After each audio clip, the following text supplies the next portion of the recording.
আর আল্লাহর নবী চোখের পানি ছেড়ে ছেড়ে কান্দে, আল্লাহ আমার আবু বকর মিথ্যা বলতে পারে না।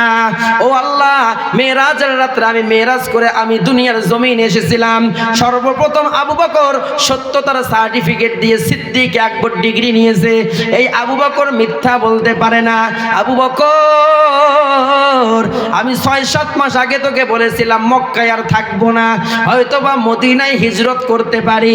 আবু বকর রে, হয়তোবা তোকে আমি সফর সঙ্গী নিতে পারি।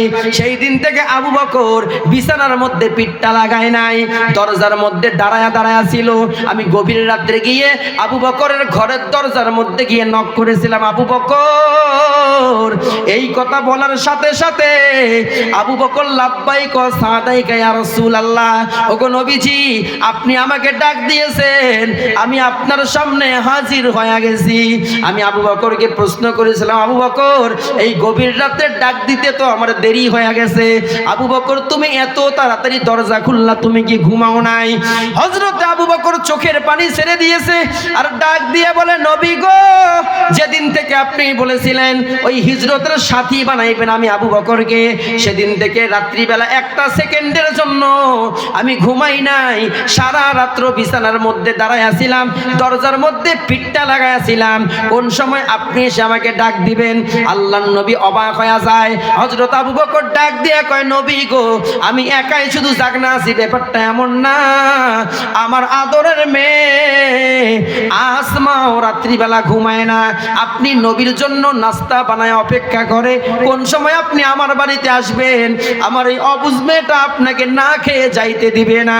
সকাল হয়ে যায়, আপনি নবী আসেন না, এই নাস্তাগুলো গরিব মিসকিনের কাছে আমার মেয়েটা বিতরণ করায়া দেয়।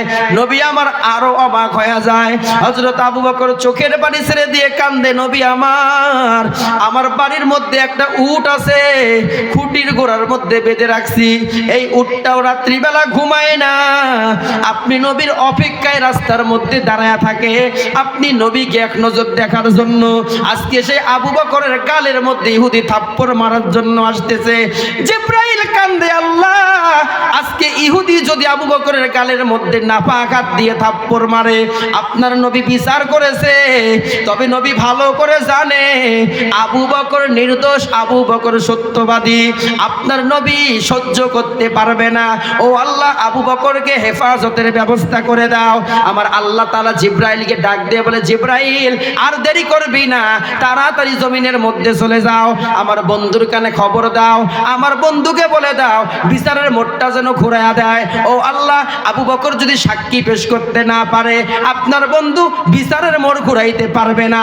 আল্লাহ তাআলা ডাক দিয়ে বলে, জিবরাইল আমার বন্ধুর কানে খবর দাও, আবু বকর সাক্ষী পেশ করতে পারে নাই, আমি আল্লাহ আবু বকরের সাক্ষী হয়ে গেলাম। তবে জিবরাইল আমার সালামটা আজকে আবু বকরকে জানাইয়া দিও। হযরত আবু বকর বলে, দেরি করি নাই। হযরতে জিবরাইল বলে, দেরি করি নাই, তাড়াতাড়ি জমিনের মধ্যে চলে গিয়েছি। আর নবীকে ডাক দিয়ে বলো, গো আল্লাহর নবী, আল্লাহ তাআলা প্রতিদিন আপনাকে সালাম জানায়, আজকে আপনার পাশাপাশি আবু বকরকে সালাম জানাইছে। আর ওই ইহুদির নাপাক হাত যেন আবু বকরের গালের মধ্যে লাগতে না পারে। বলে, জিবরাইল আবু বকর সাক্ষী পেশ করতে পারে নাই। জিবরাইল ডাক দিয়ে বলে, নবী আমার, আল্লাহ তাআলা আবু বকরের সাক্ষী হয়ে গেছে। আল্লাহর নবী মুস্কি মুস্কি হাসতেছে আর আবু বকরকে ডাক দিয়ে বলে, আবু বকর কপাল তোমার বড় ভালো, আল্লাহ তাআলা তোমার সাক্ষী হয়ে গেছে। তবে আবু বকর আজকে আল্লাহ তাআলা তোমাকে সালাম জানাইছে।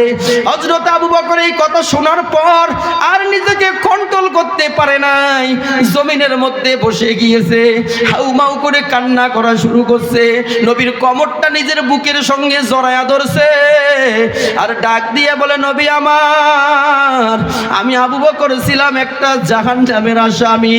যখন মক্কার মধ্যে আপনাকে কেউ মানে না, যখন আপনাকে পাথর মারে, পাগল বলে বলে তিরস্কার করে, ও নবী আমার, যখন কোনো পুরুষ মানুষের মধ্যে কেউ মুসলমান হয় নাই, আপনি আমার হাত ধরে ধরে কালিমার মালাটা গলায় পরাইয়া দিয়েছেন। আজকে আমার এত সম্মান আল্লাহ বাড়াইয়া দিয়েছে, আল্লাহ তাআলা আজকে আমাকে সালাম জানাইয়া দিয়েছে। মৃত্যু একদিন আমার আসবে, আপনাদেরও আসবে, এই কথার মধ্যে কোনো সন্দেহ নাই। আমার দাদাই ছিল দুনিয়াতে, আজকে আমার দাদাই নাই। এরপরে আমার বাবাই ছিল, আমার বাবা দুনিয়াতে নাই। আবার এমন একদিন আসবে আমার সন্তানেরা দুনিয়াতে থাকবে, কিন্তু আমি দুনিয়াতে থাকবো না। কথা ঠিক কিনা বন্ধুরা আমার? কোরআনুল কারীমের সকল আয়াত যদি কোনো কাফের বেঈমান অস্বীকার করে, কোরআনের আয়াতগুলো যদি কোনো কাফের মিথ্যা মনে করে, একটা আয়াতকে মিথ্যা মনে করতে পারবে না। সেটা হলো কুল্লু নাফসিন যায়িকাতুল মাউত, প্রত্যেকটা প্রাণীকেই মৃত্যুর স্বাদ আস্বাদন করা লাগবে। এই কথার মধ্যে কোনো সন্দেহ নাই। কথা ঠিক কিনা বন্ধু? তাহলে একটা পয়েন্ট আপনাদেরকে বোঝায়া দেই, মৃত্যুর স্বাদ সবাইকে পান করা লাগবে। মৃত্যুর শরবত আমাকেও পান করা লাগবে, মৃত্যুর শরবত আপনাদেরকেও পান করা লাগবে। এজন্য আরবের একজন বড় কবি সুন্দর করে কবিতা আবৃত্তি করে, মাউতু কাসিম কুল্লু নাসিন শারেবুন কবরু বাইতিন কুল্লু নাসিন দাখিলু। প্রত্যেকটা মানুষকেই মৃত্যুবরণ করা লাগবে, আবার প্রত্যেকটা মানুষকে কবরে যাওয়া লাগবে। কথা ঠিক কিনা? এক নাম্বার পয়েন্টটা বোঝেন, মৃত্যুর স্বাদ আস্বাদন করা লাগবে। দুই নাম্বার পয়েন্টটাও আপনাদেরকে বলে দেই, মৃত্যু থেকে কেউ বাঁচতে পারবে না, পালাইতে পারবে না। এ মুসলমান ভাইয়েরা আমার, সামনে বডিগার্ড নিয়ে চলে, পিছনে বডিগার্ড নিয়ে চলে। দুনিয়ার মাস্তান, দুনিয়ার যত শক্তি আছে এই শক্তিগুলো থেকে বডিগার্ড মানুষটাকে হেফাজত করতে পারে। আল্লাহ বলেন, বান্দা তোমার বডিগার্ড গুলো মানুষ তোমাকে বাঁচাইতে পারবে, দুনিয়ার শক্তিকে ফিরাইতে পারবে।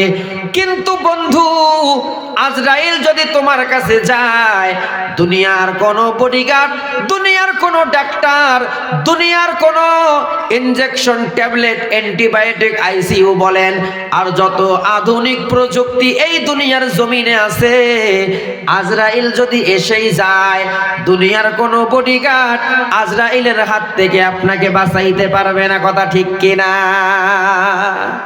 বন্ধুরা আমার? ভালো করে বোঝা লাগবে, মামলা যদি হয়ে যায়, আপনি এখন মনে মনে চিন্তা করলেন আমার নামে এই নাগেশ্বরী থানার মধ্যে মামলা হয়ে গেছে, একটু পরে পুলিশ আসতে পারে, আমাকে হ্যান্ডকাপ লাগাইতে পারে। না না, এই নাগেশ্বরীতে আমাকে আর থাকা যাবে না, আমাকে কুড়িগ্রামের মধ্যে আমার মেয়ের বাড়ি আছে, সেইখানের মধ্যে আমাকে আত্মগোপন করা লাগবে।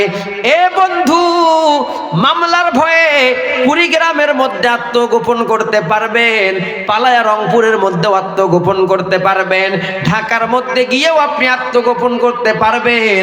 আপনি যদি বড় খুনের আসামি হন, বন্ধুরা আমার, আপনি বিদেশের মধ্যে পালায়াও মামলার হাত থেকে বাঁচতে পারবেন।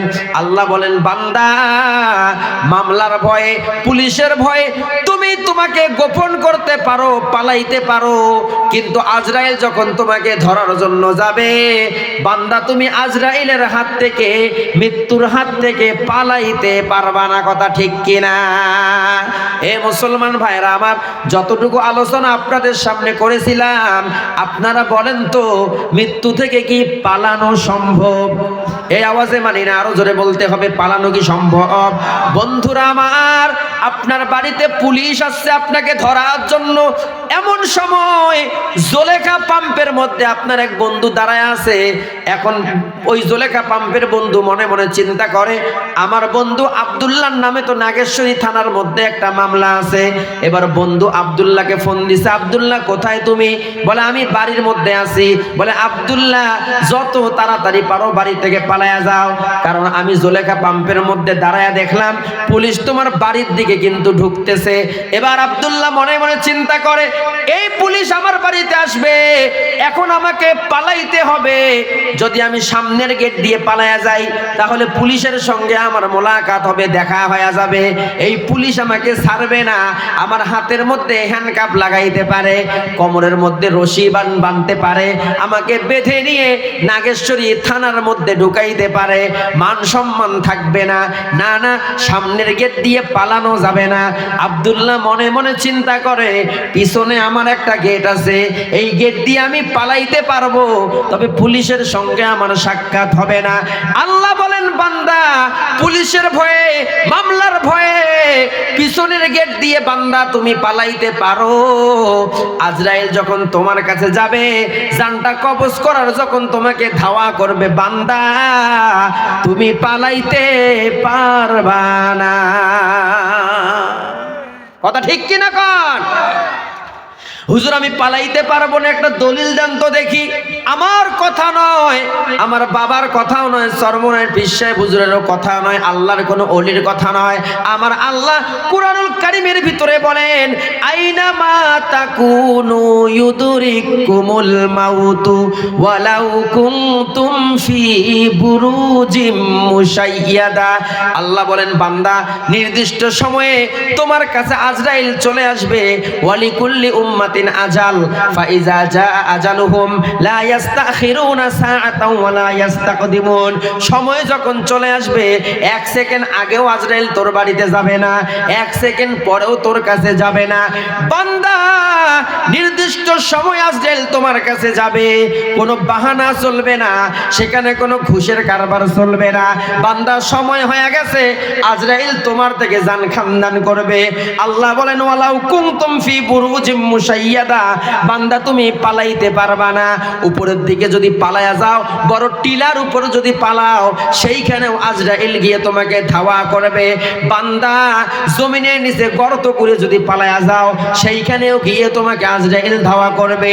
এ বান্দা পাহাড়ের গুহার ভিতর তুমি যদি ঢোকো, সেইখানেও আজরাইল তোমাকে ধরে ফেলবে। জঙ্গলের গহীন অন্ধকারের ভিতর যদি ঢোকো, আজরাইল সেখানেও তোমাকে ধাওয়া করবে।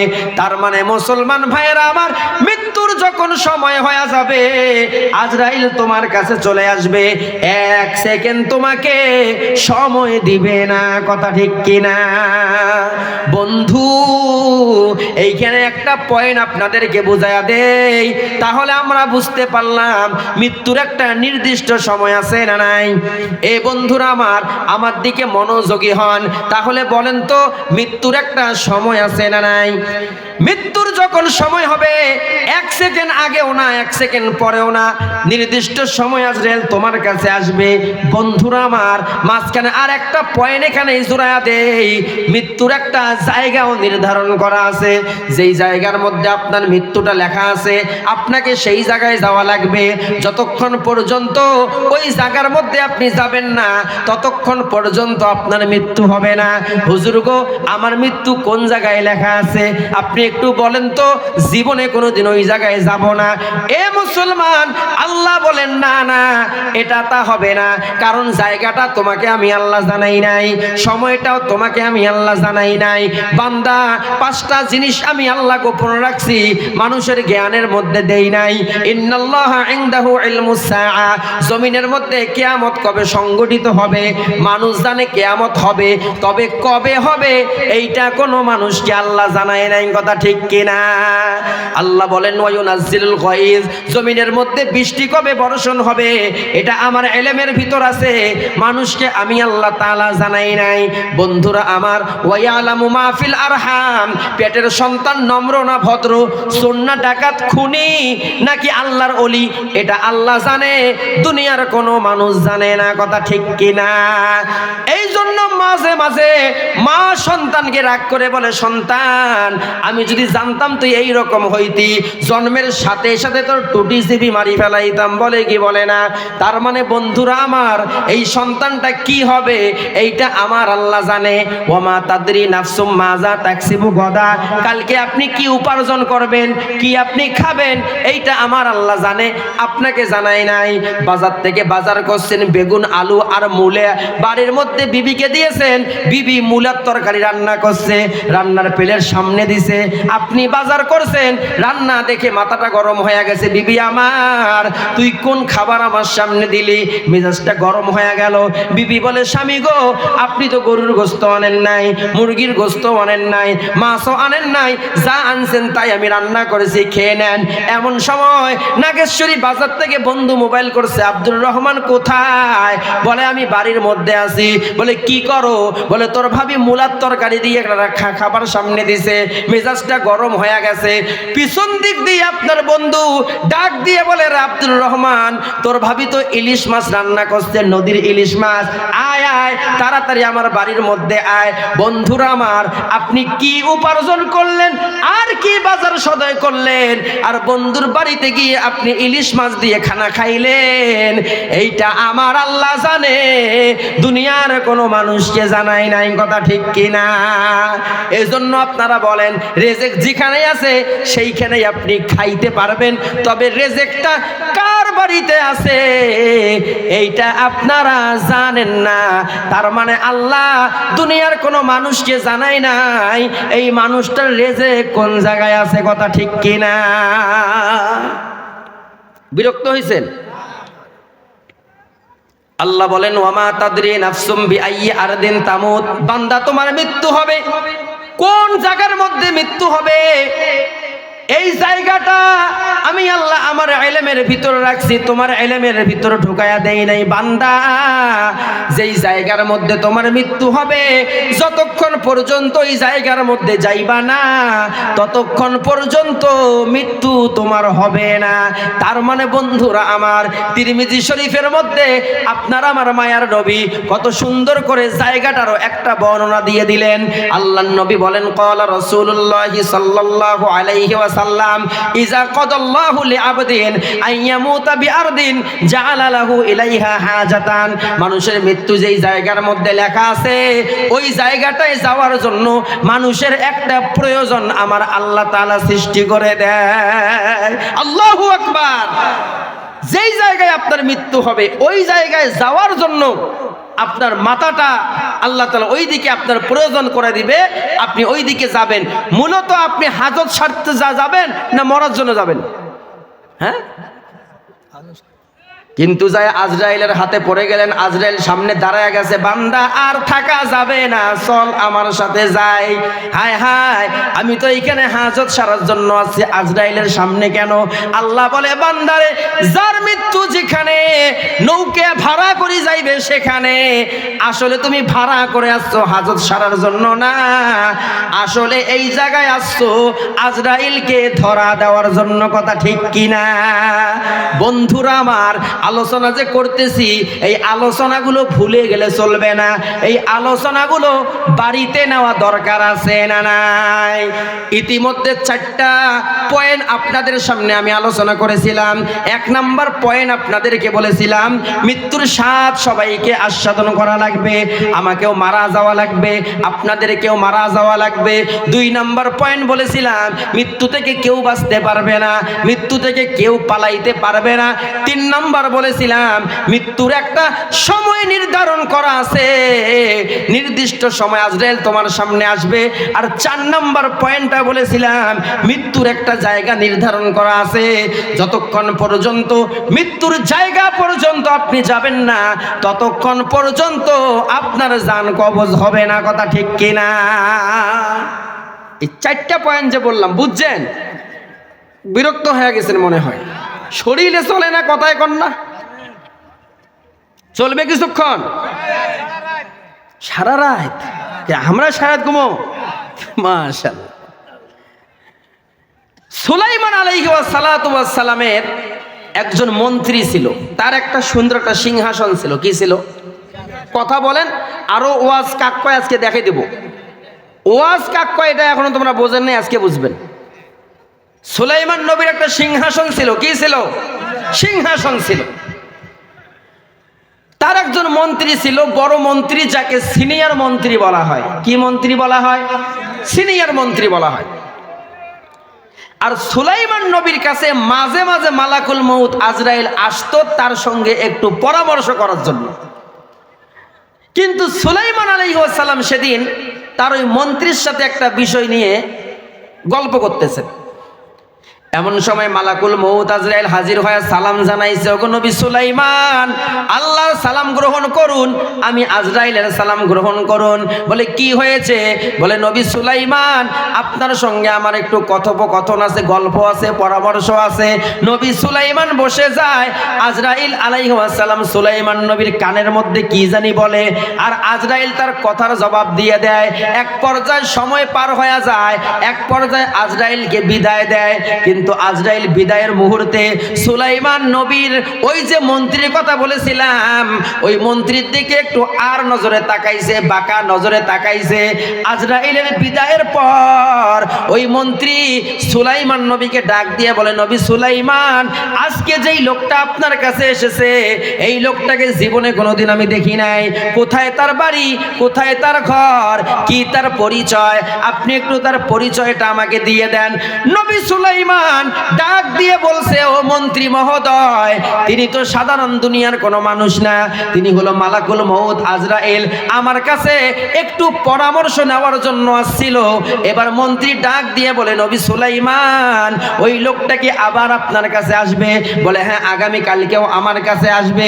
মন্ত্রীর মাথাটা ঘুরে গেছে, আর ডাক দিয়ে বলে, নবী সুলাইমান, ওই লোকটা বিদায়ের মুহূর্তে আমার দিকে এমন নজরে তাকাইছে, তার চোখের চাহনি দেখে সহ্য করতে পারি না, ভয়ে থরথর করে কাঁপি। আর যদি ওই লোকটার সাথে আমার কোনোদিন স্বপ্নের মাধ্যমেও যদি দেখা হয়ে যায়, ও নবী সুলাইমান, আমি হয়তো জমিনের মধ্যে বাঁচবো না, জমিন থেকে বিদায় হয়ে যাব। সুলাইমান নবী বলে, এখন কি করতে হবে? এবার মন্ত্রী ডাক দিয়ে বলে, সুলাইমান পয়গম্বর, আল্লাহ তাআলা প্রত্যেকটা নবীকে মুজিজা দান করেছে, আপনাকেও অসংখ্য মুজিজা দান করেছে। বাতাসকে আপনার গোলাম বানায়া দিয়েছে, আপনার হুকুম মোতাবেক বাতাস চলে, আপনি একটু বাতাসকে হুকুম করেন, এই বাতাস যেন আমাকে একটা ধাক্কা দিয়ে এখান থেকে বহু দূরে হিন্দুস্তানের জঙ্গল পেরিয়ে পাহাড় আছে, ওই পাহাড়ের পাদদেশে যেন আমাকে ফালায়া দিয়ে আসে। নবী সুলাইমান বুঝতে পারে না, ও নবী সুলাইমান মন্ত্রীর কথা রাখতে গিয়ে বাতাসকে যখন হুকুম করে, এই বাতাস মন্ত্রীকে ধাক্কা মারে, এক ধাক্কায় গিয়ে বহু দূরে ওই হিন্দুস্তানের পাহাড়ের পাদদেশে গিয়ে পড়ে।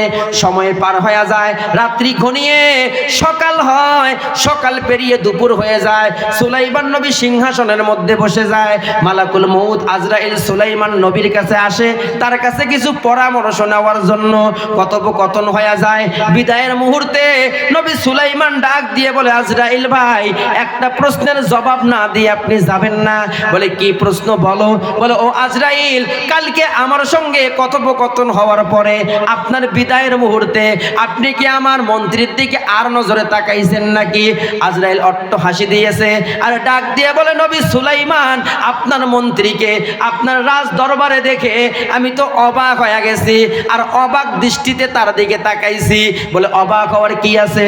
বলে, নবী সুলাইমান, আপনার সাথে কথোপকথন হয়ে বিদায়ের পরে আমার পরবর্তী যে শিডিউল ছিল, এই শিডিউলটা ছিল আপনার মন্ত্রীর জানটা কবজ করা। কিন্তু নবী সুলাইমান, সময় আমার হাতের মধ্যে খুব কম ছিল, জায়গাটা ছিল বহু দূরে ওই হিন্দুস্তানের পাহাড়ের পাদদেশে।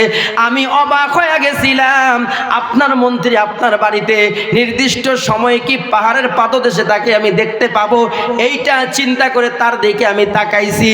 আর সুলাইমান নবীর আর বুঝতে বাকি নাই, মৃত্যুর জায়গা পর্যন্ত আল্লাহ তাআলা তাকে নিয়ে গিয়েছে, মাথার মধ্যে হাতটা দিয়েছে, আর আল্লাহকে ডাক দিয়ে বলে, আল্লাহ, আমার মন্ত্রী মৃত্যু থেকে বাঁচার জন্য হিন্দুস্তানের গহীন জঙ্গলের পাহাড়ের গুহার ভিতর ঢুকিয়াও আজরাইলের হাত থেকে বাঁচতে পারলো না। কথা বলুন ঠিক কিনা? বন্ধুরা আমার, আজকে কবরবাসীর উদ্যোগে আজকের মাহফিল, এই জন্য আমাদেরকে একটু মৃত্যু নিয়ে আলোচনা করা দরকার, মৃত্যু নিয়ে একটু গবেষণা করা দরকার। বন্ধুরা আমার, আমাকেও মারা যাওয়া লাগবে, আপনাদেরকেও মারা যাওয়া লাগবে। মৃত্যুর হাত থেকে আমিও বাঁচতে পারবো না, মৃত্যুর হাত থেকে আপনিও বাঁচতে পারবেন পারবেন না।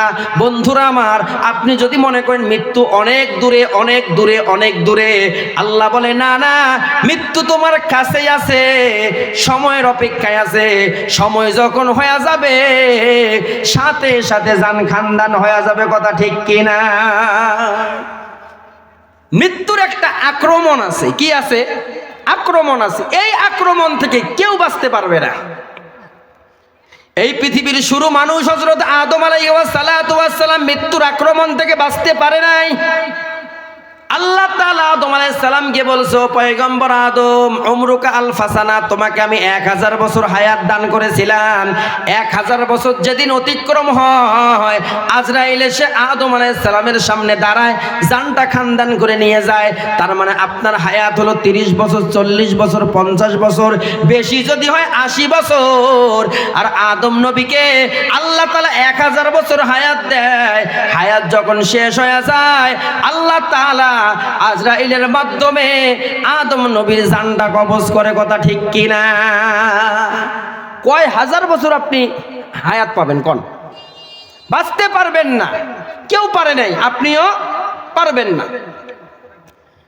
মুসা আলাইহিস সালাতু ওয়াস সালামের মৃত্যুর সময় হয়, আজরাইল মুসা নবীর সামনে দাঁড়ায়, বলে তুমি কে? বলে আমি মালাকুল মউত। আজরাইল মুসা নবী বলে আমার সামনে আয়।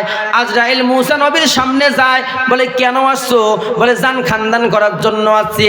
আজরাইলের মেজাজটা গরম হয়ে যায়, মুসা নবীর মেজাজটা গরম হয়ে যায়। আজরাইলের গালের মধ্যে একটা থাপ্পড় মারে, এক থাপ্পড়ে একটা চোখ অন্ধ হয়ে যায়। আল্লাহর সামনে আবেদন করে, আল্লাহ, আমি গিয়েছিলাম মুসা নবীর জান কবজ করতে, কিন্তু মুসা নবী আমারে জান কবজ করবে ধরছে, আমি আর বাঁচবো না। ও আল্লাহ, মুসা নবীর জান কবজ করতে পারবো না। আল্লাহ বলে তাজিমের সাথে সালাম দিয়ে জান কবজ করো। মুসা নবীর সামনে আজরাইল দাঁড়ায়, আল্লাহর পক্ষ থেকে সালাম জানায়, আজরাইলের পক্ষ হতে সালাম জানায়, আর ডাক দিয়ে বলে, পয়গম্বর, আপনার হাতের পাশে একটা ভেড়া বা দুম্বা আছে, এই দুম্বার উপরে আপনি হাত রাখবেন। এই দুম্বার শরীরে আপনার হাতের নিচে যতগুলো পশম থাকবে, এই পরিমাণ হায়াত আমার আল্লাহ তাআলা আপনাকে দিয়ে দিবে। হযরতে মুসা নবী ডাক দিয়ে বলে, মালাকুল মউত, যেদিন আমার হাতের নিচের পশম পরিমাণ হায়াত শেষ হয়ে যাবে, আজরাইল বলে, সেদিন আবার আমি আপনার সামনে দাঁড়াইবো, আপনার জানটা কবজ করব। হযরতে মুসা নবী ডাক দিয়ে বলে, মরা যেহেতু লাগবেই, আমি আর বাঁচতে চাই না, আল্লাহর দিদারটাকে পছন্দ করে নিলাম, তুমি আমার জান কবজ করে নাও। বাঁচতে পারবে না, হায়াত তো শেষ হবেই একদিন। কি বলেন? মৌতের যাত্রী তো একদিন আমাকে হওয়াই লাগবে, কথা ঠিক কিনা? এই কথার মধ্যে কোনো সন্দেহ আছে? আপনাদের খারাপ লাগতেছে? মুসলমান ভাইয়েরা আমার, ভালো করে শোনেন, মৃত্যুর সিদ্ধান্ত, এই সিদ্ধান্তটা জমিনের মধ্যে হয় না, আসমানের মধ্যে হয়, কথা ঠিক কিনা? বন্ধুরা আমার, যদি চিন্তা করেন, ও ডাক্তার সাহেব, আপনি না থাকলে আমি বাঁচতাম না, ও রংপুর মেডিকেল, এই মেডিকেল না থাকলে আমার সন্তানটা বাঁচতো না, ঢাকা মেডিকেল না থাকলে আমার সন্তানটা বাঁচতো না। তার মানে বন্ধুরা আমার, মৃত্যুর সিদ্ধান্ত কোন মেডিকেল, কোন ক্লিনিক, কোন ডাক্তারের হাতে নাই, এই মৃত্যুর সিদ্ধান্ত আমার আল্লাহর হাতে, কথা ঠিক কিনা? এজন্য মুসলমান ভাইরা আমার, জমিনের মধ্যে এমনও ইমানদার বান্দা বান্দি আছে, এই ইমানদার বান্দা বান্দি গুলো মৃত্যুকে ভয় পায় না। তারা ভালো করে জানে মৃত্যুর সিদ্ধান্ত হয় আল্লাহর পক্ষ থেকে, কথা ঠিক কিনা? বন্ধুরা আমার, জালিমদের সামনে বুকের চেনটা খুলতেও তারা ভয় পায় না, বন্দুকের সামনে বুকটা তুলে দিতেও তারা ভয় পায় না। আমরা মাঝে মাঝে দেখেছিলাম আমাদের এই বাংলার জমিনের মধ্যে পুলিশের গুলির আঘাতের কারণে মানুষের শরীরটা ঝাঁঝরা হয়ে গেছে, এরপর মেডিকেলের মধ্যে নিয়ে গিয়ে একটা একটা করে অসংখ্য বেগাইরি হিসাব গুলি বাইর করার পরেও আল্লাহর বান্দা দুনিয়াতে বেঁচে আছে। ছুরি মারে, এরপরও বেঁচে থাকে, গলা কেটে দেয়, এরপরও বেঁচে থাকে, মানে বাসের নিচে পরে বান্দা বান্দা বেঁচে থাকে। এই বন্ধুরা আমার কি বলবো আপনাদেরকে, আমরা কয়েকদিন আগেই তো মোবাইলের মধ্যে দেখেছিলাম বাংলাদেশের কোনো এক জেলার মধ্যে স্বামী আর স্ত্রী বাজারে গিয়েছে বাজার করার জন্য। রাস্তা পার হওয়ার সময় একটা বাস এসে স্বামী স্ত্রীকে ধাক্কা দেয়, স্বামীও জায়গায় মারা যায়, স্ত্রীও মারা যায়, কিন্তু বউয়ের পেটের মধ্যে একটা সন্তান ছিল। এই বাসের ধাক্কার কারণে এই সন্তানটা জমিনের মধ্যে বাইর হয়ে আসে। এই সন্তানটা পরবর্তীতে চিকিৎসা করা হয়, মাও নাই বাবাও নাই, এই সন্তানটা আজ পর্যন্ত দুনিয়াতে বেঁচে আছে। কথা ঠিক কিনা বন্ধুরা আমার? তার মানে বোঝা গেল মৃত্যুর যে সিদ্ধান্ত, এই সিদ্ধান্তটা আসমানে হয় নাকি জমিনে হয়? এই আপনাদের মনোযোগ, মৃত্যুর সিদ্ধান্তটা হয় আসমানে। কথা ঠিক কিনা বন্ধুরা আমার? আর একটা পয়েন্ট মাঝখানে জোড়াইয়া দেই, মৃত্যুর একটা যন্ত্রণা আছে না নাই? এই আওয়াজে কিন্তু মানবো না, আরো জোরে বলতে হবে, মৃত্যুর যন্ত্রণা আছে না নাই? বলে মৃত্যুর কোনো স্বাভাবিক কোনো যন্ত্রণা নয়। এ বন্ধু, এই মৃত্যুর মধ্যে একটা সাংঘাতিক যন্ত্রণা আছে। বলে মৃত্যুর যন্ত্রণা আছে একটা সাংঘাতিক যন্ত্রণা। আল্লাহ বলেন ওয়াজাআত সাকরাতুল মাউতি বিল হক যালিকা মা কুনতা মিনহু তাহিদ। বান্দা, মৃত্যুর যন্ত্রণা সত্য, এই মৃত্যুর যন্ত্রণা তোমার কাছে আসবে। যেই মৃত্যু থেকে তুমি পালায়া পালায়া বেড়াইছো, বান্দা তুমি পালাইতে পারবা না, মৃত্যুর যন্ত্রণা তোমার কাছে আসবে। কথা ঠিক কিনা? আল্লাহর নবীর প্রিয় সাহাবী সাদ্দাদ বিন আউস রাদিয়াল্লাহু তাআলা আনহুর একটা ঘটনা আপনাদের সামনে বলে দেই, তবে মনোযোগের সাথে ঘটনাগুলো শুনতে হবে। বন্ধুরা আমার, ওয়াজ মাহফিলের মধ্যে আছেন, একটু পরিবর্তন না হয়ে বাড়িতে যাওয়া যাবে না। একটু পরিবর্তন হয়েই আজকে বাড়িতে যেতে চাই। কথা ঠিক কিনা মুসলমান ভাইরা আমার? আমার ইলমের গভীরতা খুবই কম, আমার ইলম তেমন নাই, জ্ঞানও তেমন নাই। আপনারা আমার চাইতে ইলমওয়ালা জ্ঞান সম্পন্ন মানুষ, আপনাদেরকে বুঝানোর মতো ইলম শিক্ষা দীক্ষা জ্ঞান কিন্তু আমার মধ্যে নাই। তবে আপনারাই সম্মানের চেয়ারের মধ্যে বসায়া দিয়েছেন, এই জন্য আপনাদেরকে একটু বোঝানোর চেষ্টা করি। আল্লাহর নবীর প্রিয় সাহাবী সাদ্দাদ বিন আউস রাদিয়াল্লাহু তাআলা আনহুর মৃত্যুর যখন সময় হয়ে যায়, সাকরাতে মাউতের যন্ত্রণা শুরু হয়ে যায়, একজন সাহাবী সাদ্দাদ বিন আউসের সামনে বসে যায়, মাথার মধ্যে হাত বুলায় আর ডাক দিয়ে বলে, গো আল্লাহর নবীর সাহাবী, একটা কথা জানতে চাই, হয়তোবা প্রশ্নটা করা আমার উচিত নয়, তুমি বলো তো মৃত্যুর যন্ত্রণা কেমন লাগে? আল্লাহর নবীর সাহাবী সাদ্দাদ বিন আউস রাদিয়াল্লাহু তাআলা আনহু চোখের পানি টপ টপ করে ছেড়ে দেয় আর ডাক দিয়ে বলে, গো আল্লাহর নবীর সাহাবী, এই মৃত্যুর মধ্যে একটা ভয়ঙ্কর একটা যন্ত্রণা আছে, যেই যন্ত্রণার কথা ব্যাখ্যা করা যায় না। বলে না না, একটু উদাহরণ দিলেই আমরা বুঝতে পারবো। বলে একটা জীবিত মানুষকে মাথা থেকে পা পর্যন্ত বলে ছুরি দিয়ে নয়, করাত দিয়ে যদি আস্তে আস্তে কেটে কেটে টুকরো টুকরো করা হয়, ওই মানুষটা যেমন যন্ত্রণা পায়, আমি সাদ্দাদ বিন আউস বলতে চাই তার চাইতে বেশি যন্ত্রণা আমার হচ্ছে। এ মুসলমান ভাইয়েরা আমার, আল্লাহর নবীর সাহাবীর মৃত্যুর যন্ত্রণা যদি এমন হয়, আপনার আমার মতো বেনামাজি বেরোজাদার আমাদের মৃত্যুর যন্ত্রণা আছে না নাই? সময় পার হয়ে যায়, যন্ত্রণা আরো বেড়ে যায়। আর একজন সাহাবী সামনে দাঁড়ায় আর ডাক দিয়ে বলে, ও আল্লাহর নবীর সাহাবী সাদ্দাদ, তোমার এই মুহূর্তে কেমন লাগতেছে জানতে চাই। সাদ্দাদ বিন আউস চোখের পানি ছেড়ে দিয়েছে, বলে যন্ত্রণা আরো বেড়ে গেছে। বলে একজন জীবিত মানুষকে তেলের মধ্যে রাখিয়া নিচের মধ্যে জাল দাও, আস্তে আস্তে জাল দেওয়া যদি শুরু হয়ে যায়, এক পর্যায়ে তেলগুলো গরম হয়ে যায়, এই তেলগুলোর মধ্যে উত্তপ্ত টকবগানি শুরু হয়ে যায়। এই তেলের গরমের কারণে এক পর্যায়ে মানুষের শরীরের চামড়াগুলো পুড়তে থাকে, এক পর্যায়ে গোস্তগুলো পুড়ে যায়, এক পর্যায়ে হাড্ডিগুলো পুড়ে যায়। এই মানুষটা কঙ্কাল হতে এই মানুষটার যে পরিমাণ কষ্ট হয়, আমি নবীর সাহাবী সাদ্দাদ বিন আউস বলতে চাই তার চাইতে আরো বেশি কষ্ট আমার হইতেছে। বন্ধুরা আমার, যতটুকু বুঝেছেন একটু জবাব দেন তো, এই মৃত্যুর যন্ত্রণা আছে না না? সম্মানিত ভাইয়েরা আমার, আর একজন নবীর সাহাবীর ঘটনা আপনাদেরকে বলি। আমর ইবনে আস রাদিয়াল্লাহু তাআলা আনহু, তার যখন মৃত্যুর যন্ত্রণা শুরু হয়ে যায়, নিজের কলিজার টুকরা সন্তান মাতার কাছে বসে যায়, বাবার মাথার মধ্যে হাত বুলায় আর ডাক দিয়ে বলে, আব্বা জান, এই মুহূর্তে আপনার কেমন লাগতেছে জানতে চাই। এবার আমর ইবনে আস ডাক দিয়ে বলে, কলিজার টুকরা সন্তান, মৃত্যুর যন্ত্রণা বড় কঠিন, এটা বলা যায় না, এটা বোঝানো যায় না। বাবারে এটা একটু অনুভব করা যায়। বলে, আমাকে একটু অনুভব করান তো বাবা। বলে, কলিজার টুকরা সন্তান, একটা জীবিত ছাগলকে মাথা থেকে পা পর্যন্ত চামড়াগুলো ছিঁড়ে ছিঁড়ে যদি আলাদা করা হয়, ওই ছাগলটা যে পরিমাণ যন্ত্রণা অনুভব করে, আমি তোমার বাবা আমর ইবনে আস আল্লাহর নবীর সাহাবী বলতে চাই, তার চাইতে মৃত্যুর যন্ত্রণা আরো বেশি হয়ে যাবে। বন্ধুরা আমার, সময় পার হয়ে যায়। এবার আমর ইবনে আসের মৃত্যুর যন্ত্রণা শুরু হয়। পায়ের মধ্যে দাপদাপানি শুরু হয়ে যায়, হাতের মধ্যে দাপদাপানি ছটফটানি শুরু হয়ে যায়। সন্তান ডাক দিয়ে বলে, আব্বাজান এমন করতেছেন কেন? এই মুহূর্তে আপনার কেমন লাগতেছে?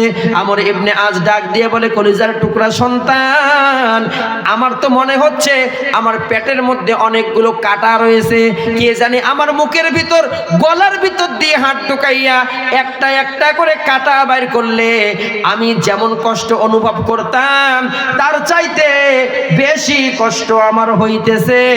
এ বন্ধুরা আমার, যতটুকু আলোচনা করেছিলাম, আপনারা বলেন তো, মৃত্যুর যন্ত্রণা আছে না না? মৃত্যুর যখন যন্ত্রণা শুরু হয়ে যাবে, আপনি বলতে পারবেন না, আপনি বুঝবেন এই যন্ত্রণার কথা আপনি কাউকে বুঝাইতে পারবেন না। আপনার বাবা এই যন্ত্রণা বুঝছে, কিন্তু আপনাকে বুঝাইতে পারেনি। কথা ঠিক কিনা কোন? একজন মুমূর্ষু রোগী মৃত্যুর যন্ত্রণা বুঝতে পারে, কিন্তু মানুষকে বুঝাইতে পারে না। প্রত্যেকটা মানুষের কাছে মৃত্যুর যন্ত্রণা আছে। ও ইমাম সাহেব, আপনারও কিন্তু মৃত্যুর যন্ত্রণা হবে। মুয়াজ্জিন সাহেব, আপনারও মৃত্যুর যন্ত্রণা হবে। খতিব সাহেব, আপনি বাঁচতে পারবেন না, আপনারও মৃত্যুর যন্ত্রণা হবে। হাফেজ সাহেব, মাওলানা সাহেব, মুফতি সাহেব, মুহাদ্দিস, মুফাসসির, শাইখুল হাদিস, যত বড় পীর সাহেব আর যত বড় আল্লাহর ওলি হোক না কেন, মৃত্যুর যন্ত্রণা আছে না নাই? বন্ধু, এই মৃত্যু পথের যাত্রী আমি হয়ে যাব, আপনিও হয়ে যাবেন রে বন্ধু। তবে এই যন্ত্রণাটা আমার কাছে আসবে, আমি বুঝবো, আপনাকে বুঝাইতে পারবো না। আপনি মৃত্যুর যন্ত্রণা বুঝবেন, আমাকে বুঝাইতে পারবেন না, ছেলে মেয়েকে বুঝাইতে পারবেন না, বিবিকে বুঝাইতে পারবেন না, বন্ধু বান্ধবকে বুঝাইতে পারবেন না। তবে আপনি বুঝবেন, আপনার আমার প্রিয় নবী মুহাম্মদুর রাসূলুল্লাহ সাল্লাল্লাহু আলাইহি ওয়াসাল্লাম মৃত্যুর যন্ত্রণাটা, মৃত্যুর অনুভূতিটা তার কেমন ছিল। নবী আমার সোমবারের দিন দুনিয়া হতে বিদায় হয়ে যায়, কিন্তু সোমবারের আগের শুক্রবারের দিন আল্লাহর নবীর শরীরের মধ্যে জ্বর এসে যায়। কি এসে যায় বলেন তো? আমার দিকে তাকান, কি এসে যায়? শুক্রবারের দিন নবীজির শরীরের মধ্যে জ্বর এসে যায়, জ্বরের তাপ বেড়ে যায়। আল্লাহর নবীর মনটা বুঝে যায়, হয়তোবা আর জমিনের মধ্যে আমি থাকবো না, হয়তো জমিন থেকে আমাকে বিদায় নেওয়া লাগবে। সেই শুক্রবারের দিন আল্লাহর নবী মসজিদে নববীর মধ্যে খুতবা দেয়। এই খুতবার মধ্যে আল্লাহর নবী সাহাবীদেরকে বলে, হে আমার সাহাবায়ে কেরাম, এই জমিনের মধ্যে এমন একজন মানুষ আছে, যেই মানুষটাকে আমার আল্লাহ তাআলা সমস্ত সম্পদগুলো দিতে চাইছেন, কিন্তু ওই ব্যক্তি এই সম্পদগুলোকে গ্রহণ করে নাই, বরং আল্লাহ তাআলার দিদারটাকে বেছে নিয়েছে। বলেন সুবহানাল্লাহ। সম্মানিত ভাইয়েরা আমার, আল্লাহর নবী মৃত্যুর একটা ইঙ্গিত দিয়ে দিলেন। এ বন্ধুরা আমার, কোন সাহাবী বুঝতে পারে নাই নবীজির সবচাইতে পছন্দের সাহাবী, নবীর সবচাইতে আদরের সাহাবী, সবচাইতে কাছের সাহাবী হযরত আবু বকর রাদিয়াল্লাহু তাআলা আনহু বুঝতে পারছেন, হয়তোবা আমার নবী আর জমিনের মধ্যে থাকবে না। আল্লাহর নবী চোখের পানি ছেড়ে ছেড়ে কান্দে আর সাহাবায়ে কেরামদেরকে খুতবা দেয়। জমিনের মধ্যে এমন একজন ব্যক্তি ছিল, যেই ব্যক্তিটাকে আমার আল্লাহ আল্লাহ সমস্ত সম্পদগুলো দিতে চাইছেন, কিন্তু সম্পদগুলো গ্রহণ করে নাই, আল্লাহর দিদারটাকে বেছে নিয়েছে। কোন সাহাবী বুঝতে পারে নাই, হযরত আবু বকরের বুঝতে বাকি নাই। বলেন সুবহানাল্লাহ। কেন আবু বকর তুমি বুঝতে পারলা? কেউ তো বুঝতে পারলো না। আবু বকর, আল্লাহর নবীর যতগুলো সাহাবী ছিল, আবু বকরের মতো নরম মনের সাহাবী কেউ ছিল না। এ বন্ধু, আমার দিকে মনোযোগী হন। আল্লাহর নবীর সাহাবী আবু বকর সবচাইতে নরম সাহাবী। একদিন এক ইহুদি এসে আমার নবীর কাছে আবু বকরের ব্যাপারে অভিযোগ দেয়, নবী আমার, আপনার সাহাবী আবু বকর আমার গালের মধ্যে থাপ্পড় মেরেছে। নবী আমার আবু বকরকে তলব করে, আবু বকর নবীর সামনে দাঁড়ায়। আল্লাহর নবী ডাক দিয়ে বলে, আবু বকর, তুমি কি ইহুদির গালের মধ্যে থাপ্পড় মেরেছো? হযরত আবু বকর ডাক দিয়ে বলে, নবী গো, এই ইহুদি আমার আল্লাহকে গালি দিয়েছে, আমি বরদাস্ত করতে পারি নাই, তার গালের মধ্যে থাপ্পড় বসায় দিয়েছি। এবার আল্লাহর নবী ডাক দিয়ে বলে, এ ইহুদি, তুমি হইলা দোষী, আবু বকর হলো নির্দোষ। আমি ইনসাফের বিচার করব, কারণ তুমি তার আল্লাহকে গালি দিয়েছো। ইহুদি কথার মোড় ঘোরায়া দেয়।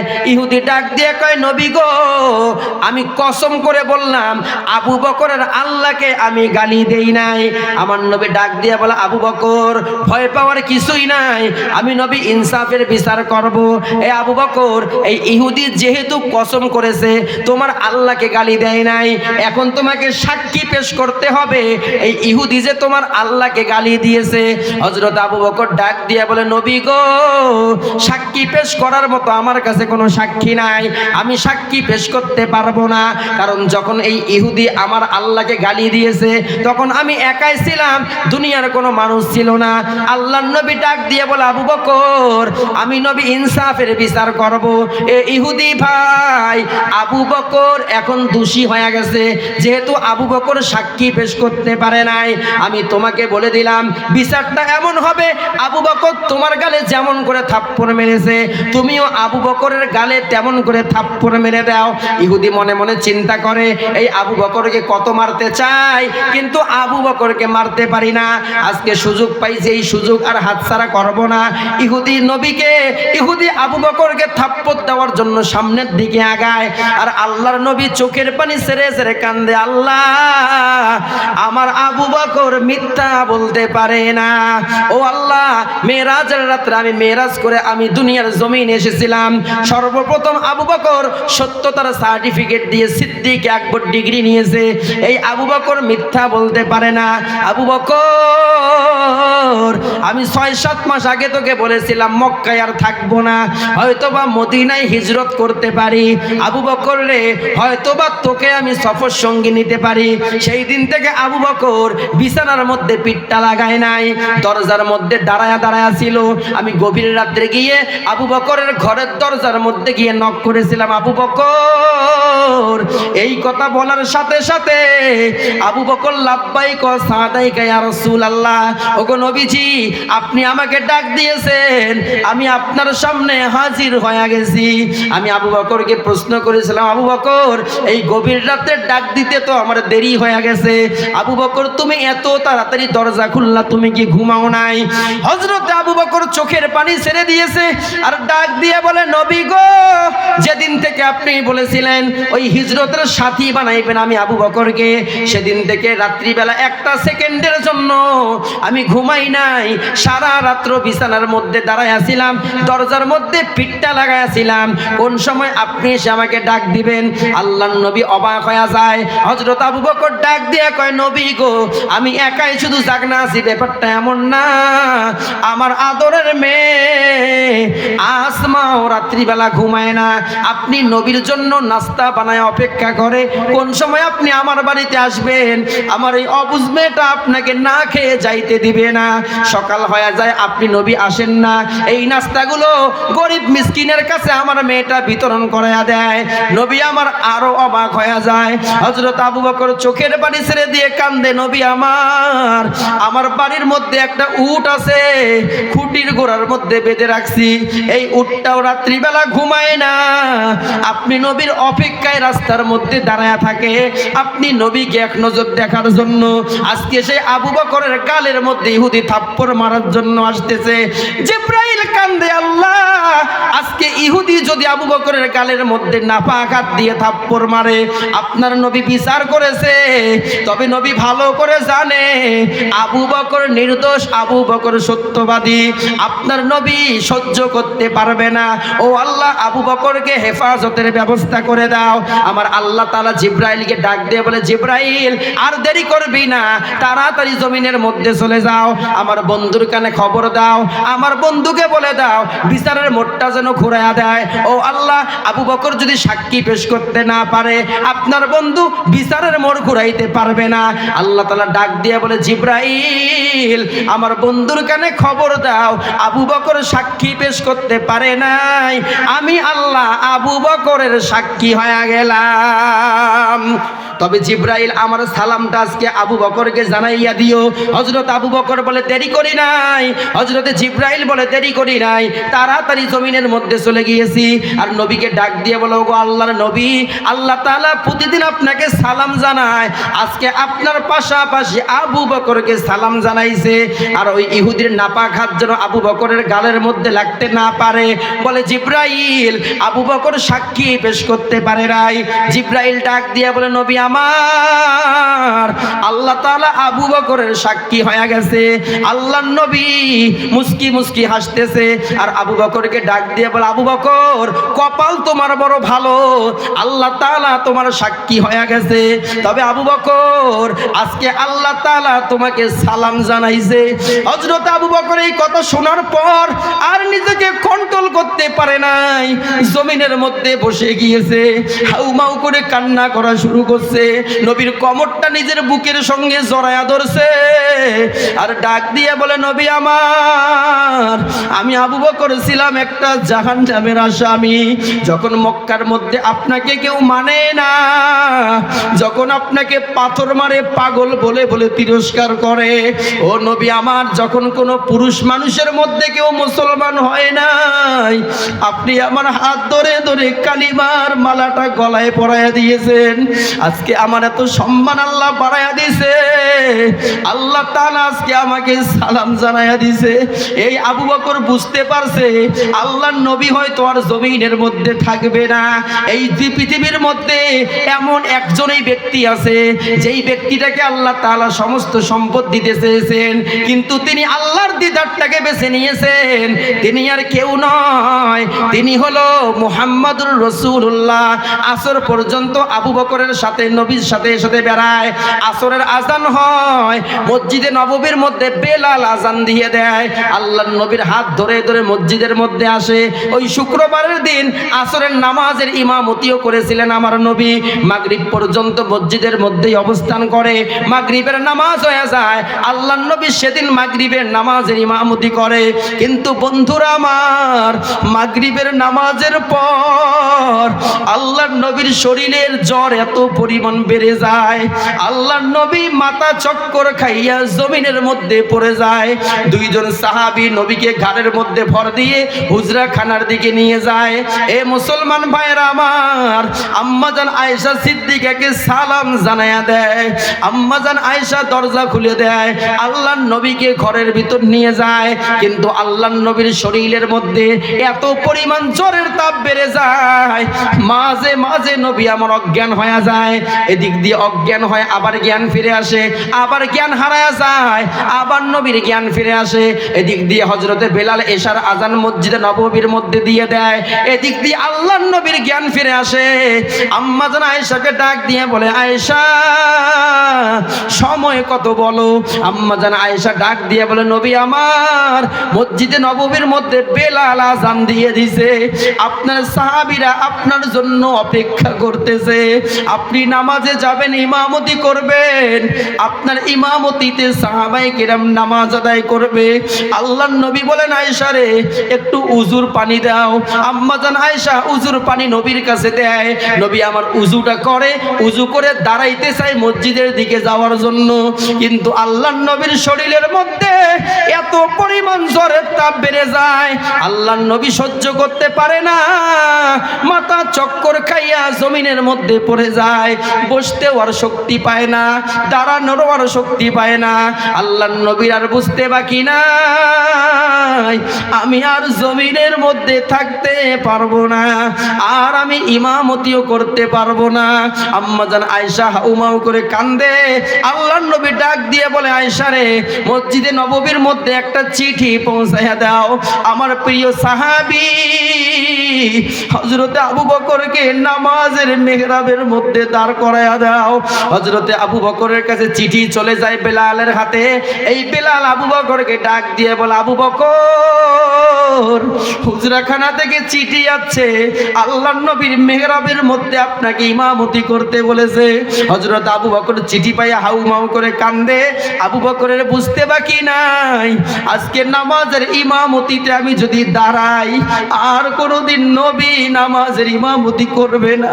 হযরত আবু বকর বলে, মন চায় না, এরপরেও নবীর চিঠিকে সম্মান করতে গিয়ে আমি যখন ইমামতির মেহরাবের মধ্যে দাঁড়াইলাম, সময় পার হয়, আবু বকর বেলালকে অনুমতি দেয় ইকামত দেওয়ার জন্য। হযরতে বেলাল ইকামত দেয়, হযরত আবু বকর নামাজটা শুরু করে। এক পর্যায়ে নামাজের মধ্যে আবু বকর হাউমাউ করে কান্দে, হযরত আবু বকরও কান্দে। সাহাবায়ে কেরামের আর বুঝতে বাকি নাই, আল্লাহর নবী আর নামাজের ইমামতি করতে পারবে না। হযরত আবু বকরকে নামাজের ইমামতিতে দাঁড় করায়া দেয়।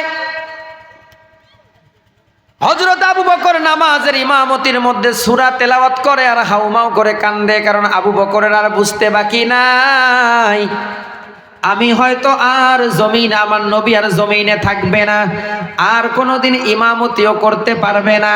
সাহাবায়ে কেরামেরও আর বুঝতে বাকি নাই, আবু বকর হাউমাউ করে নামাজের মধ্যে কান্দে, সাহাবায়ে কেরামও কান্দে। কান্না করতে করতে মসজিদে নববীতে কান্নার রোল পড়ে যায়, মসজিদে নববী ভারী হয়ে যায়। বন্ধুরা আমার, আল্লাহর নবীর জ্ঞান ফিরে আসে। আম্মা জান আয়েশাকে ডাক দিয়ে বলে, আয়েশা রে সময় কত? আম্মা জান আয়েশা ডাক দিয়ে বলে, নবী আমার, আবু বকর, আমার বাবা আবু বকর নামাজের ইমামতিতে দাঁড়ায়া গেছে। সাহাবায়ে কেরাম কান্না করতে করতে মসজিদে নববী ভারী করে ফেলছে। নবীজি বলে, আয়েশা রে জ্বরের তাপ আমার বেড়ে গেছে, এ আয়েশা একটু পানি আমার মাথার মধ্যে দিয়ে দাও। আম্মা জান আয়েশা রাদিয়াল্লাহু তাআলা আনহা একটু পানি এনে আমার নবীর কপালের মধ্যে দেয় আর আল্লাহর দরবারে দোয়া করে, আল্লাহুম্মা ইন্নী আউযু বিকা মিন সাকারাতিল মাউত, ও আল্লাহ মৃত্যুর যন্ত্রণা থেকে আমাকে হেফাজত করো। এক পর্যায়ে নবীজি ডাক দিয়ে বলে, আয়েশা মসজিদে নববীর খবর কি? আম্মা জান আয়েশা ডাক দিয়ে বলে, নবী আমার, মসজিদে নববীর মধ্যে 2 রাকাত নামাজ হয়ে গেছে।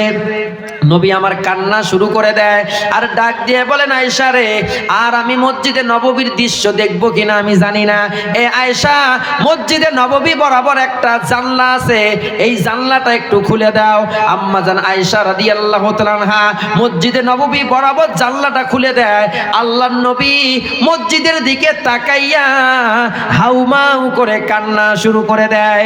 আম্মা জান আয়েশা ডাক দিয়ে বলে, নবী আমার, আপনি মসজিদে নববীর দৃশ্য দেখে কেন কান্দেন? আপনি মসজিদে যাইতে পারেন নাই, আপনার সাহাবীরা নামাজ ভোলে নাই, এই দৃশ্য দেখে কেন আপনি কান্দেন? আল্লাহর নবী ডাক দিয়ে বলেন, আয়েশা এটা আমার দুঃখের কান্না না, এইটা হলো আমার আনন্দের কান্না। এই নামাজকে কায়েম করার জন্য, ইসলামকে জিন্দা করার জন্য আমি নবী উহুদের প্রান্তরে মাইর খেয়েছি, দান দান মোবারক শহীদ করেছি, মাথা ফেটে টুকরা টুকরা হয়ে হেলমেট জমিনের মধ্যে পড়েছে, আমি নবীর রক্ত জমিন স্পর্শ করেছে। এরে আয়েশা, ওই তায়েফের প্রান্তরে আমি পাথরের আঘাত খেয়েছি, আমার মেয়েগুলো সহ্য করতে পারে নাই, সাহাবায়ে কেরাম বেহুশ হয়ে গেছিল, কত সাহাবী শহীদ হয়ে গেছে, আমি নবী মসজিদে যাইতে পারে নাই, কিন্তু আমার উম্মতেরা নামাজ ভোলে নাই, এই নামাজ দেখে আমার বড় মজা লাগতেছে, কারণ আমি নবীর মন বলে কিয়ামত পর্যন্ত এই জমিনের মধ্যে নামাজ থাকবে, কথা ঠিক কিনা? মুসলমান ভাইরা আমার দিকে মনোযোগী হন। এক পর্যায়ে দিন চলে যায়, রাত চলে যায়, পরের দিন রবিবার এসে যায়, সোমবার এসে যায়, আল্লাহর নবীর শরীরের মধ্যে জ্বরের তাপ বেড়ে যায়। এক পর্যায়ে আল্লাহর নবী যোহরের আগ মুহূর্ত দিয়ে এমন ভাবে অসুস্থ অজ্ঞান হয়ে যায়, আল্লাহর নবীর নিঃশ্বাসের আপ ডাউন নাকের মধ্যে বন্ধ হয়ে যায়। আম্মা জান আয়েশার আর বুঝতে বাকি নাই, আমার নবী হয়তো আর জমিনের মধ্যে নাই, আমার নবী বিদায় হয়ে গেছে।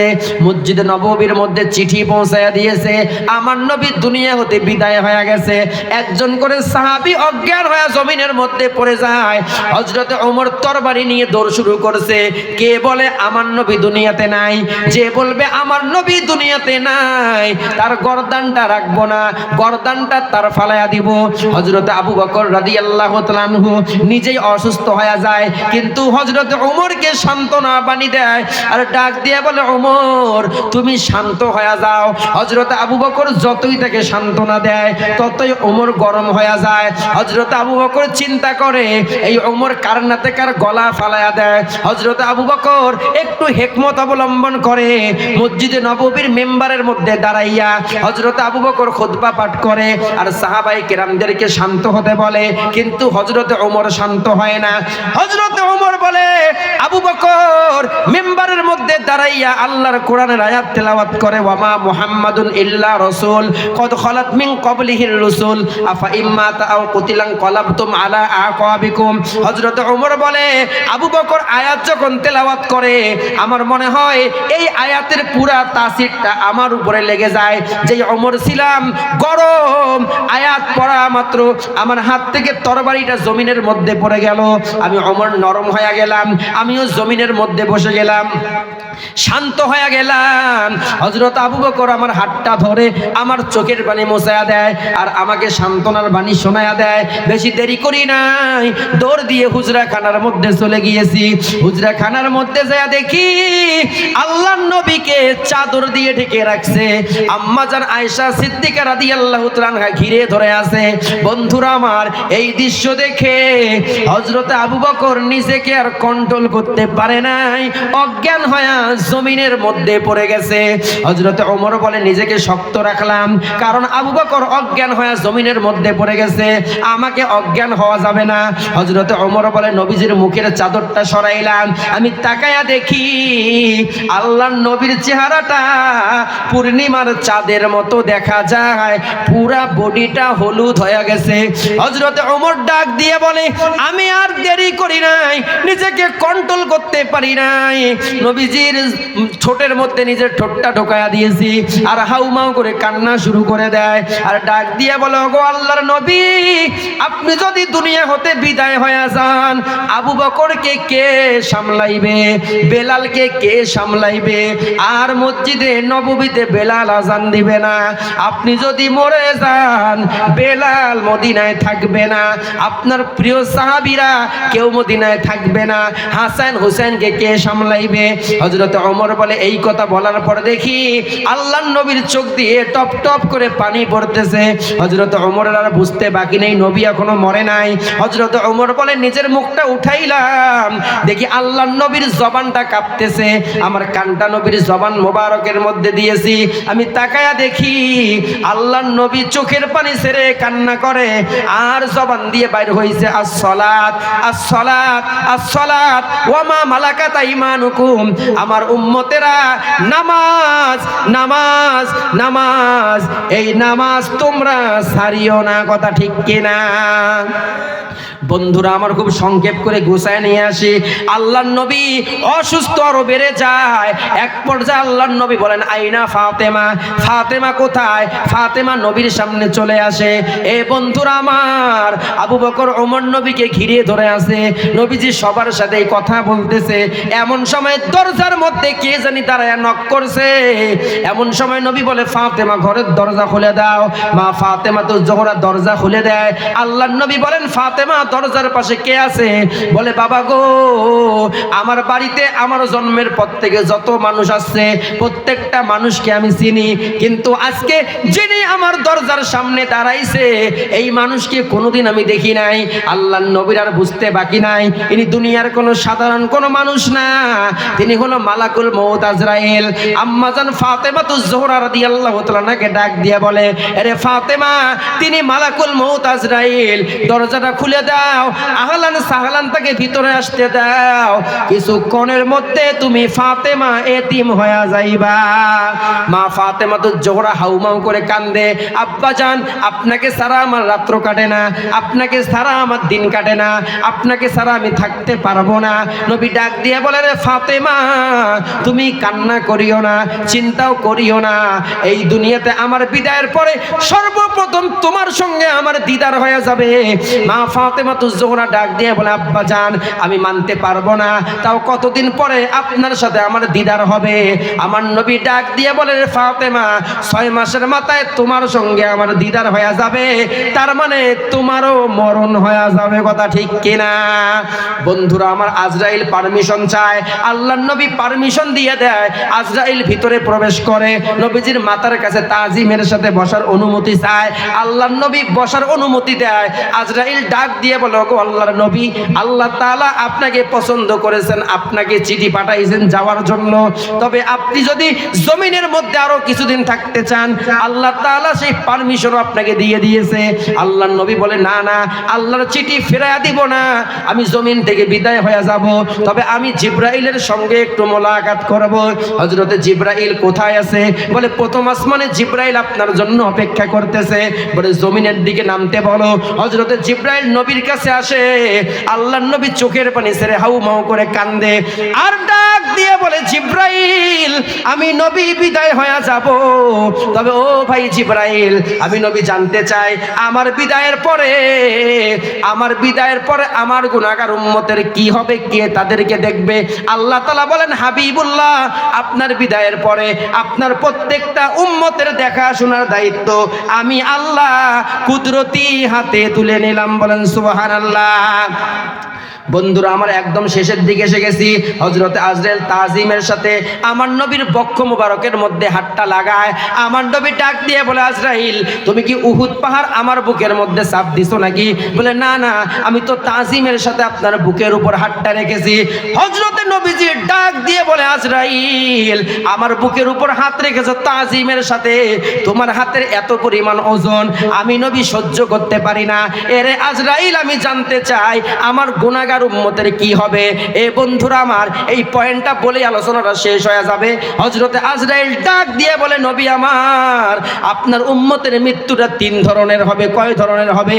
জোরে বলেন, কয় ধরনের হবে? 3 ধরনের হবে। বলে, বেঈমান, নাফরমান, বেনামাজি, বেরোজাদার, সুদখোর, ঘুষখোর, বেনামাজি অপরাধী বান্দাদের মৃত্যুর যন্ত্রণা হবে 1 ধরনের, আর নামাজি, রোজাদার, হজকারী, যাকাত দেনেওয়ালা, পর্দাশীল, আর এদের মৃত্যুটা আরেক ধরনের হবে।